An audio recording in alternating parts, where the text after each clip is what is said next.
Hi, everybody. It's Alex from PotentialU Education, and I'm here with Ali, our founder. Hi, everyone.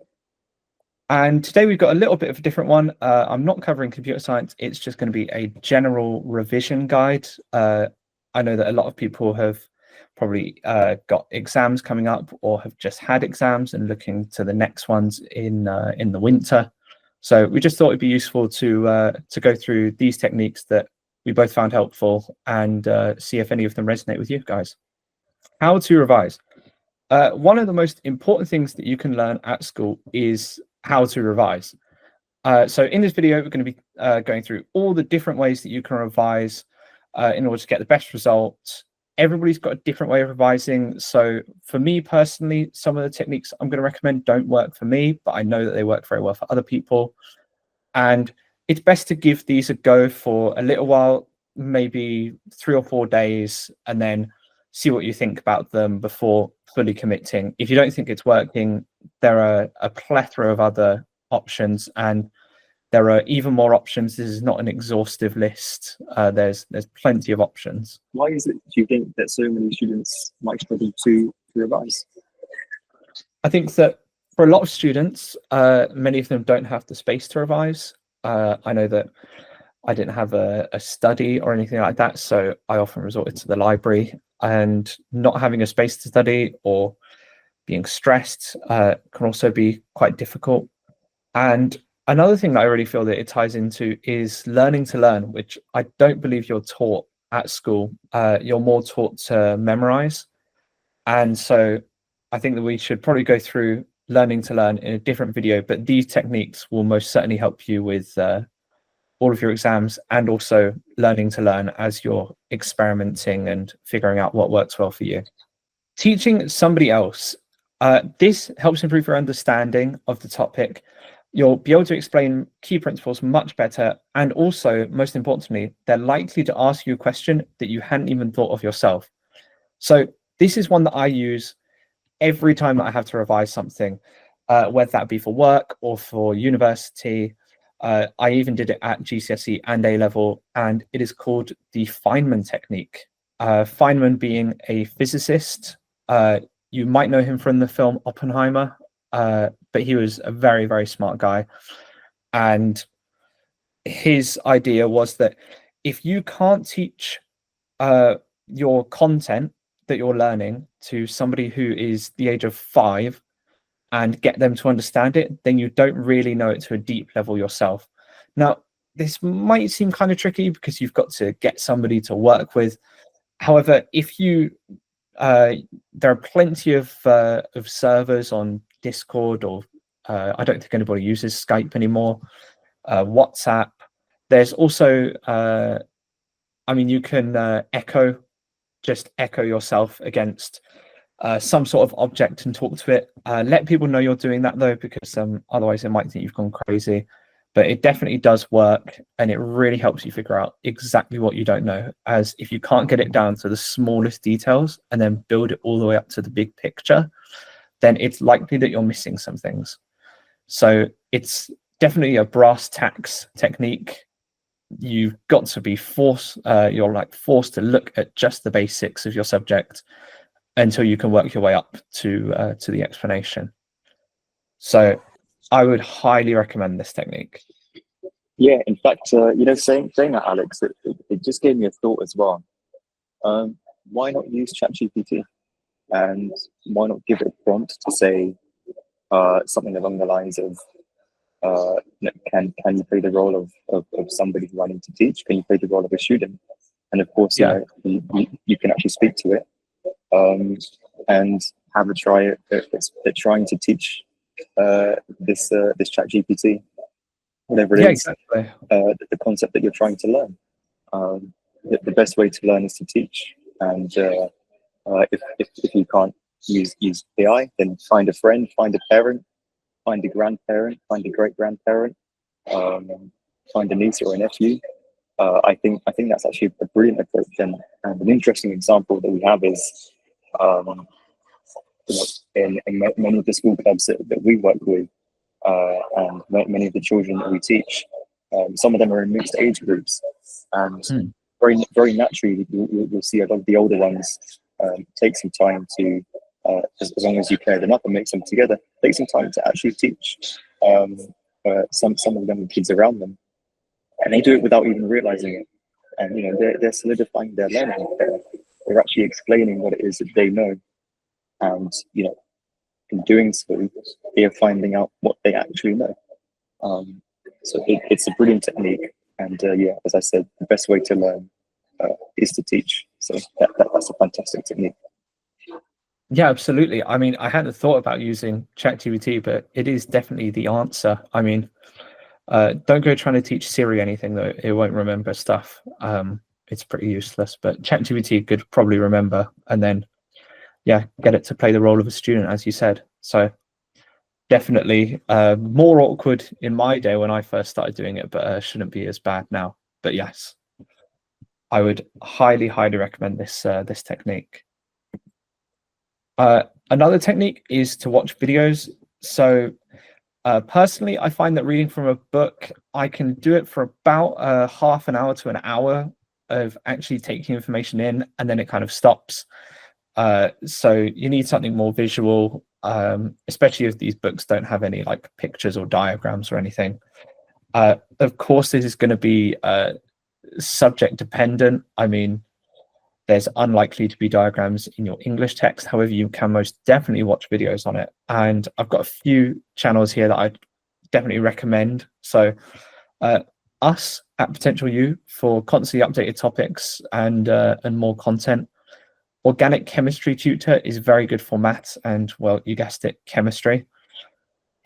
Linus Tech Tips is quite good for computer science. Some of the stuff's a bit advanced, but you do get like brownie points with your teachers, and I believe that you also get bonus points within your essays, or at least in business studies you do, if you reference stuff outside of the course. It's probably best to just stick to what's on the spec, but if you want a widening knowledge, then definitely go to them. GCSE Maths Tutor, Khan Academy for Maths, Mr. Bruff for English, that got me through my GCSE and my A-level. And I'd recommend 3 Blue 1 Brown for physics and maths, because all of it is animated, so it's a lot easier to understand than just being given an equation. So definitely some great YouTube channels out there. All of them are free. You don't have to pay for any of these, and it's just such a great resource to be utilizing. Let's take a look at another one. So mind maps. Mind maps, some people call the spider diagrams. They can like display your knowledge and work out where there are any gaps. Use colors and drawings to like remember things better. If you can put a drawing or something funny next to one of the things that you remember, especially if it's a mnemonic, then you're more likely to remember it. And that way you can have much better recall in your exams. So yeah, the best way to do it is to create a spider web of all the topics that you know are going to be on your course, and then just trying to fill in everything that you can about each one around the little nodule that you've created. So English and business is particularly effective because in those subjects you need to link between different parts of your course, and you get higher marks for doing so. So that way you can think about all of the links that you can make in your Peel paragraphs, specifically the L of Peel, which is link. And try writing the central piece you want to focus on down, and from there just put everything that relates to it all across the edge. I find that for me personally, this works very well when I'm first figuring out what I don't know. However, I don't personally use it afterwards. It's more of a recognition thing. And you might find that you use it all throughout, or you might be like me. There's no right, no wrong. Like whatever works for you, and definitely just stick at it. Yeah, and in fact, just to add to that, Alex, if you don't like writing things on paper, if you're a very digital person, there is a fantastic resource or a fantastic tool called Miro. I believe it's free to use. I've been using it for free, so that seems to be working really well. And it just lets you create these mind maps and other different diagrams as well. It doesn't have to be mind maps on the software, on the tool. You can download it as an app. You use the website. If you've got an iPad or you've got a tablet, you can kind of draw it out on the screen, and that's really handy.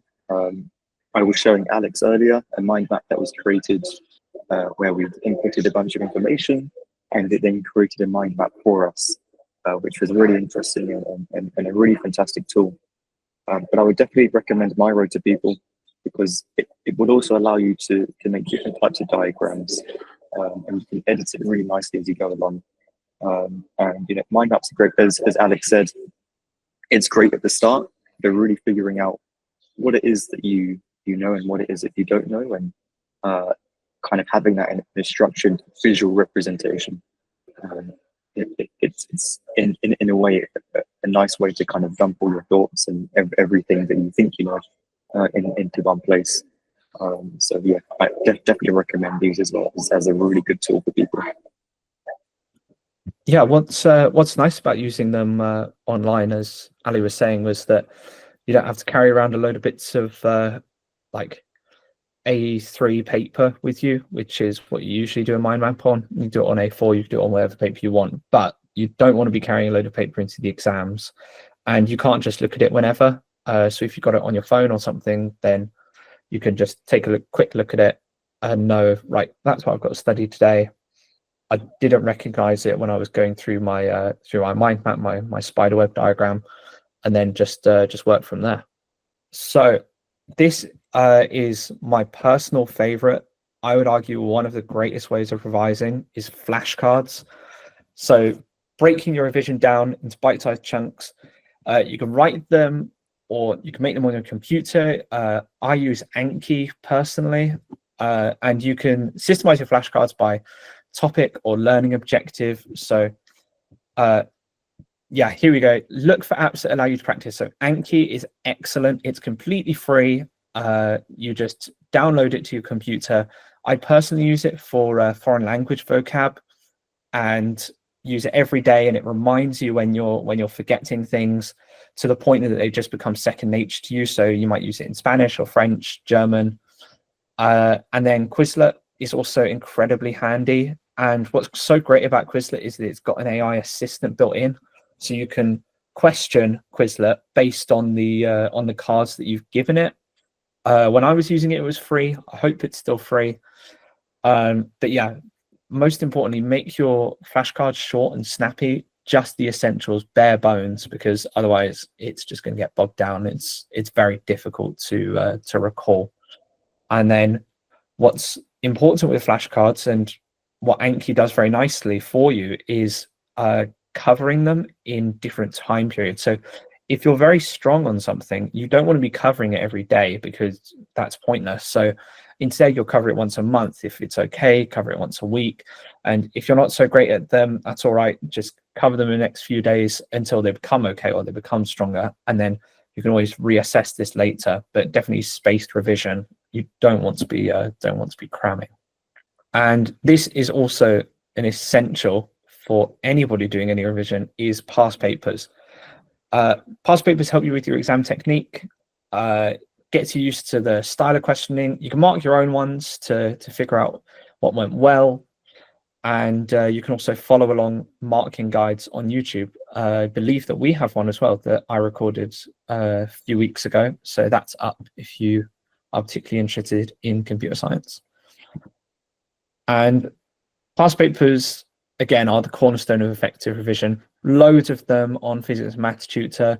Find them on your own exam board as well. You won't be able to find the most recent ones. So for instance, 2025 won't be up there, even if the exam has happened. That gets released the next year. So you'll just have to be patient with those. But you can also look at predicted papers, which haven't actually come up. They're just what people think the next paper will be. And those are also pretty handy. And you can watch the YouTube videos that go through all of the explanations of them if you don't get one of the answers correct. Timing your revision is also incredibly important. So revising everything at once and cramming is not an effective technique, especially when you don't actually know how you're revising. And this goes back to what I was talking about, learning how to learn. Lots of people will tell you, oh, just cram before an exam if you've forgotten to revise. it's much better to space it out using something like a Pomodoro timer. And Pomodoro timer is 25 minutes of revising and then a 5-minute break, and then another 25 minutes and then a 5-minute break. And once you've built up to about 2 hours, then you give yourself a half an hour break or an hour break, and then you go back to it. Just looking forward to the treat of being done for 5 minutes and then starting up again. It really spaces it out. You don't get too overwhelmed. And interestingly, you learn more after you exercise because of the hormones released. So if you start your day off with a run, then you're more likely to remember what you've got to study for the rest of the day. So yeah, learn through repetition, but spaced repetition. That's, in fact, Alex, that's some really, really good points. Spacing things out, cramming is never really a good approach. And an interesting thought from the Pomodoros, and this really relates back to learning how to learn, but most importantly, learning how you learn, because everyone's kind of got things that works for them, and there's not really a one size fits all.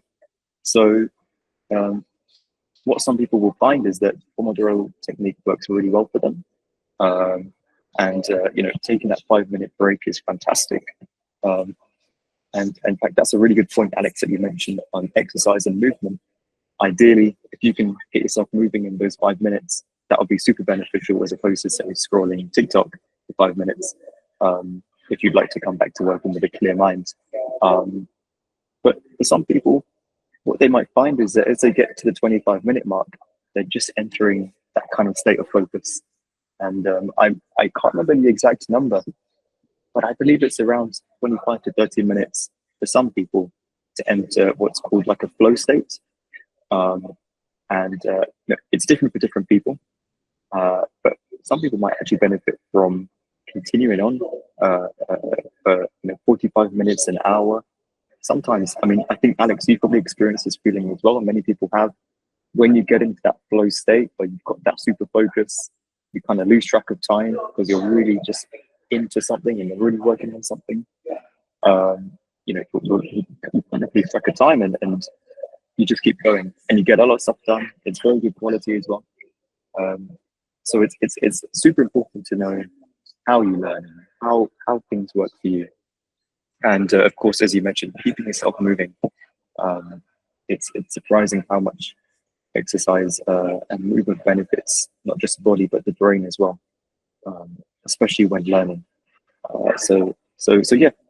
In summary, try out the different techniques and the different approaches and everything that you guys learn in this video. Some things you'll find really effective, and some things you'll find that work for you. But I especially love the idea of keeping yourself moving. That's really cool. Yeah, and I'm glad you brought that up because before this, me and Ali were talking about the importance of a revision timetable. And I think that we can really link all of these ideas together. So you can start off with a mind map, for example, and from that you can see, oh, well, I don't know, let's say international business, or I don't know, business law, when you're looking at your business module, for instance. Because if you just put on your calendar, oh, I'm going to study business, well, you're actually spending about 10 to 15 minutes figuring out, well, what about business am I going to study? So instead, you can just put in, right, business law now, just sit there and you can block out 2 or 3 hours to potentially get into the flow state. If that doesn't work for you, then Pomodoro timers, also a good technique. Again, just reiterating what Ali said, completely up to you. And another technique that's quite effective, usually for languages and links into movement, is, for instance, I go for a run and I'll listen to a podcast that's in a different language, or sometimes just on a topic that I need to learn. And that way you're kept moving and you're also taking in information. Just make sure that you're not too focused on the movement. You take some time to reflect once you get back, perhaps write down what you learned, and then look over a transcript to see if you missed anything. But yeah, definitely find what works for you, because as Ali said, some of this stuff, like the Pomodoro timer, it might just be restricting you from getting into flow, which is the state that you want to achieve. So mnemonics. So another one, great technique is mnemonics. For instance, Mrs. Gren, people remember that. Roy G. Biv, most people remember that, or Richard of York gave battle in vain for the colors of the rainbow. Now, if you think about it, that would take maybe 3 times as long just to remember from something like flashcards. It's not going to be quite as effective. And there are certain bits of information that just are like that. You might have to use a different technique depending on the subject.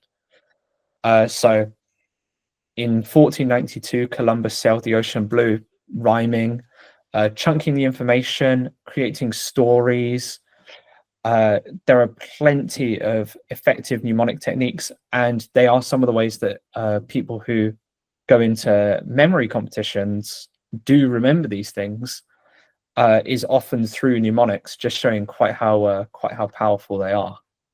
Another really important thing that we were mentioning while researching for this video was note-taking tips. If you don't take effective notes, then your revision isn't going to be as effective, because you'll have to look through all of the content again to find stuff. So technique, which is SQ3R, so survey, question, read, recite, and review. That's particularly effective for textbooks. So Inspector Calls or Macbeth would benefit greatly from this sort of technique. That way you can properly take in the information, and you should be spending the majority of your time reciting the information back or quizzing yourself. I believe it's 80% of the time you should be recalling rather than taking in information. So if you're looking for something, you're also much more likely to find it. So if you're looking for a certain piece of information within a book and you pick that up, and let's say you're looking for the word bird in the book, you're going to find that much faster, because your brain has a task and it's going to search for that word or that piece of information much faster than you would ever do it when you're just reading normally. But another good thing to remember is that the stranger the mnemonic, the easier it is to remember. I mean, Roy G. Biv is a bit of a strange one, and yet most people will remember that for the colors of the rainbow. Yeah. And Alex, those are some super good points, actually. Number one, actually, is a fantastic point that you made about the brain will look for things that you give it to look for. It likes having that task. If I was to tell you the next time that you go out to look for all the red cars, without even realizing, you're going to start noticing a bunch of red cars around you that you never noticed before. It's fascinating that works. Question for you, Alex: when do you feel was the best time to actually be writing your notes? So what I do when I go through my notes is I'll sit in the class and I'll try and write down what the teacher's saying, and that way you can get into a bit of a flow of just copying what they're doing. But specifically, I use what's called the Cornell note-taking method, which is where you split your page. So if you think of it as an L, then the top half of the L is going to be the cues column. The bottom half of the L will be the summarize, and everything else is just your general note-taking area.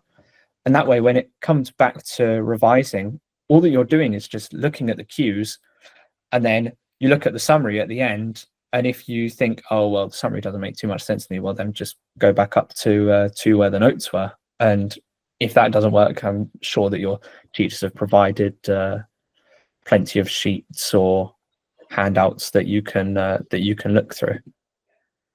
Superb. That's a new one for me, actually, as an approach to note taking. It's something I'll try out next time for sure. But something that I find very beneficial is waiting till afterwards and basically seeing how much it is I remember from the workshop, from the talk, whatever it is, and noting it all down as bullet points or as key points. the reason it works for me is because it means that I can pay as much attention as possible to what's happening or what's being said. I'm not a very good multitasker. And sometimes maybe making some headings or some simple bullet points as I go along during the talk. But afterwards, that's where I try and add as much depth as possible.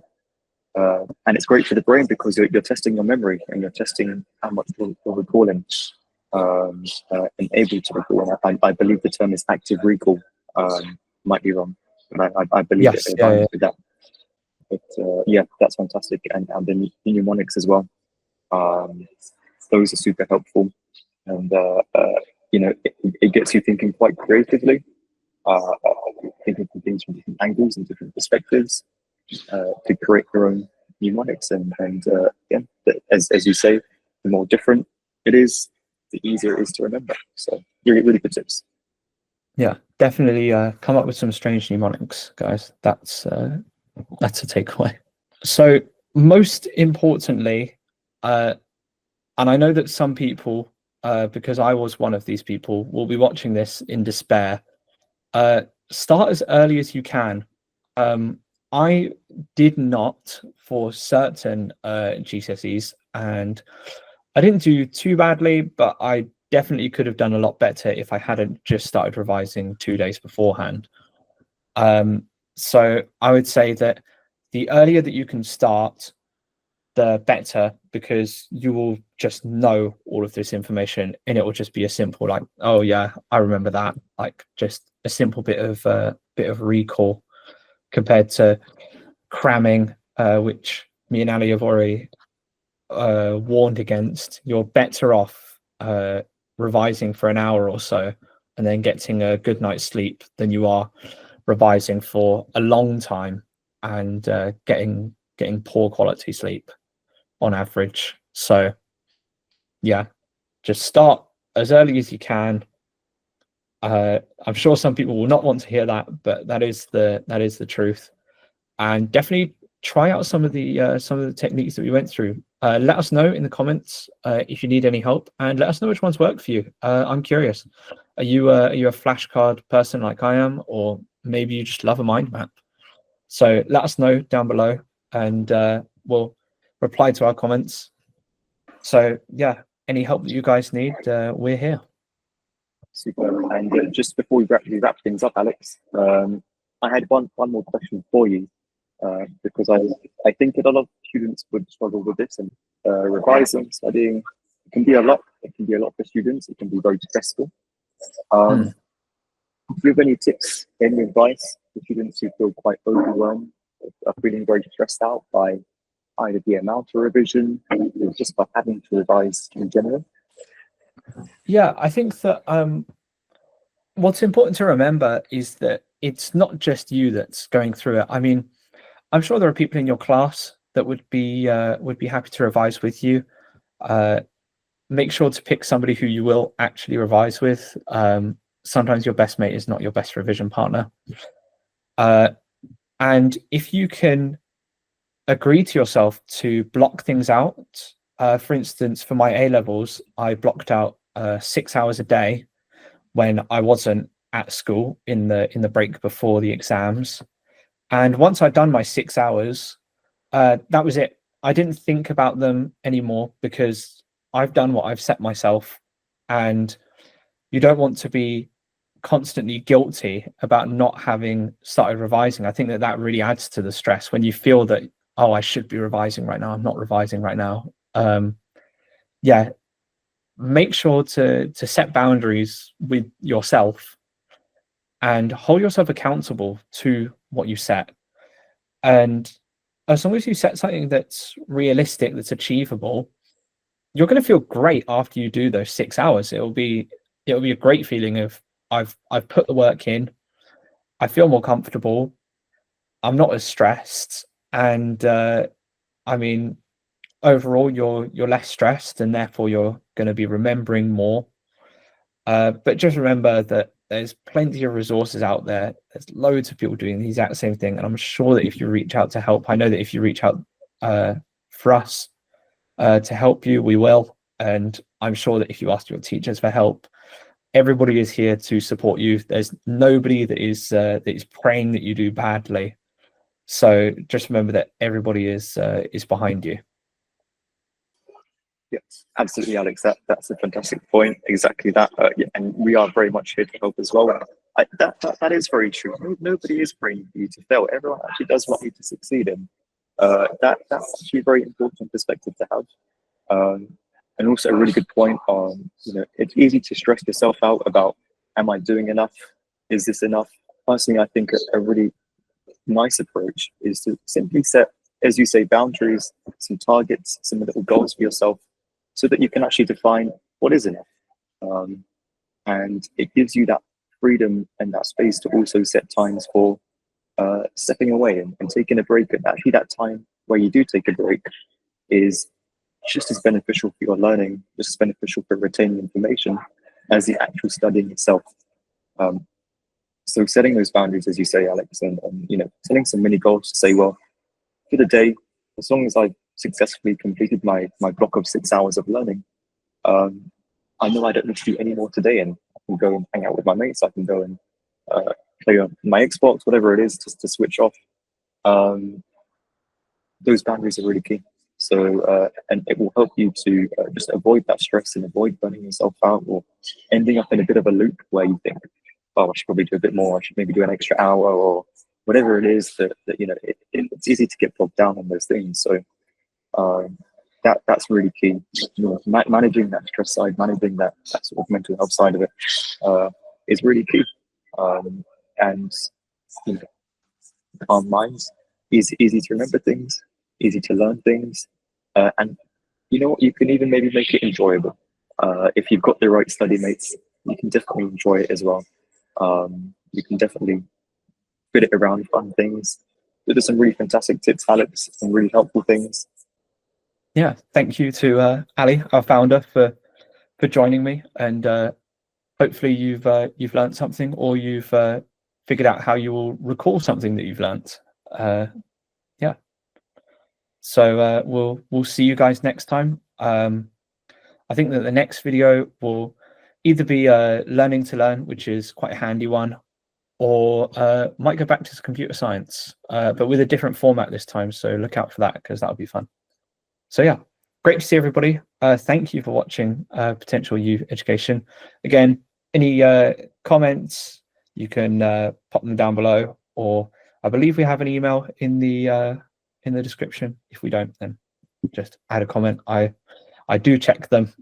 So yeah, I'll see you guys next time. Thank you. Brilliant. Thanks, everyone. Bye-bye.